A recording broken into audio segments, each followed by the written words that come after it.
கண்டிப்பா அடி வாங்குவோம் ப்ரோ. கமெண்ட் போறீங்க எவ்வளவு அடிச்சது இல்லையா ஸ்டேடியம் வாசல்ல, எவ்வளவு வாட்டியா கமெண்ட் சொல்றீங்க? அதே கமெண்ட் எடுக்காத ப்ரோ.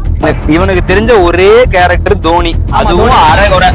இந்த வருஷம் ஐபிஎல் தோனிக்காக தான் நடக்குதா? கிறுக்கனா இருப்போம் போல. ஐபிஎல் தோனிக்காக தான் நடக்குது, ஷுவரா தோனிக்காக தான் நடக்குது. இந்த வருஷம் இப்ப தோனிக்கு வந்து ரீப்ளேஸ்மெண்ட் இல்லைன்னா கோலிக்கு ரீப்ளேஸ்மெண்ட் இருக்கா தெரியலங்க, அதை பத்தி எனக்கு தெரியல. இந்த உங்க பாடி ஷாம்பு ஒண்ணு சொல்லிட்டு சிஎஸ்கே தோத்தா இவன் செத்துருவான் போலயே அப்படின்னு இருக்காரு. ஆமா, ஐயோ ஐயோ செத்துறலாம் மாட்டேன், ஐயோ அவர் ஆமாட்டேன், அது ஒரு ஃப்ளோல ஆமாட்ட வந்துருச்சு. பட் வந்துட்டு ஆனா சத்தியமாங்க ஃபைனல்ஸ் வரணும்னா ஒரு செம்ம அழகா இருக்கும். எனக்கு மட்டும் இல்ல, பெரிய ஹியூஜ் இந்தியா ஒரு வேர்ல்டுக்கே இது இருக்கும். கரெக்டா? ஏன்னா அவ்வளவு பெரிய ஒரு ஐடல் இருக்காரு அந்த டீம்ல.